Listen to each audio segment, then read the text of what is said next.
মধ্যপ্রাচ্য কি এক মহাযুদ্ধের দ্বারপ্রান্তে? ইরান এবং ইসরায়েলের মধ্যকার চলমান উত্তেজনা এখন আর কেবল দুই দেশের মধ্যে সীমাবদ্ধ নেই।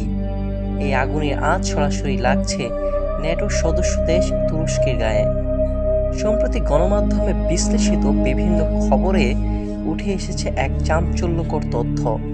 তুরস্ক চাইলেও হয়তো এই যুদ্ধ এড়িয়ে যেতে পারবে না।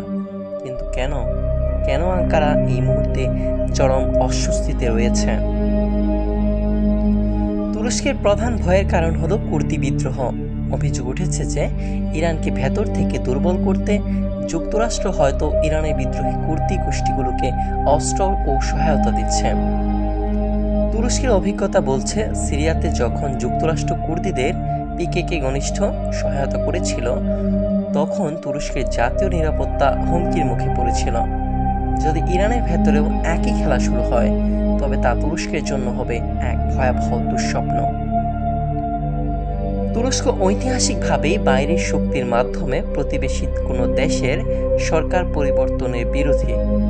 আঙ্কারা মনে করে, মধ্যপ্রাচ্যের মানচিত্র নতুন করে সাজানোর যে কোনো বিদেশি চেষ্টা স্থিতিশীলতার বদলে দীর্ঘমেয়াদী অস্থিরতা তৈরি করে।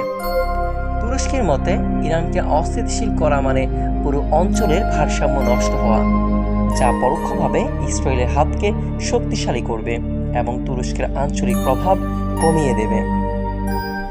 বিশ্লেষণে বলা হচ্ছে যে ইরান সাম্প্রতিক সময়ে উপসাগরীয় দেশগুলোতে হামলা চালিয়ে একটি বড় কৌশলগত ভুল করেছে। এতে আরব দেশগুলো ইরানের উপর ক্ষুব্ধ হয়েছে এবং ইসরায়েলে ইরান দমনের যুক্তি আরও জোরালো হয়েছে। এর ফলে গাজা সংকটের মতো গুরুত্বপূর্ণ ইস্যুগুলো আড়ালে পড়ে যাচ্ছে, যা তুরস্কের জন্য কূটনৈতিকভাবে অসুবিধাজনক। তুরস্কের নীতি নির্ধারকেরা একটা সূক্ষ্ম পার্থক্য দেখছেন। তারা মনে করেন, মার্কিন প্রেসিডেন্ট ডোনাল্ড ট্রাম্পের অবস্থান হয়তো পরিস্থিতি অনুযায়ী পরিবর্তনশীল হতে পারে, কিন্তু ইসরায়েলের লক্ষ্য দীর্ঘমেয়াদী। ইসরায়েল এমন এক মধ্যপ্রাচ্য চায় যেখানে তুরস্ক বা ইরানের মতো আঞ্চলিক শক্তিগুলো দুর্বল হয়ে থাকবে। সিরিয়া থেকে আফ্রিকা পর্যন্ত তুরস্ক ও ইসরায়েলের যে প্রতিদ্বন্দ্বিতা, তা এখন ইরান ইস্যুকে কেন্দ্র করে আরও প্রকট হচ্ছে।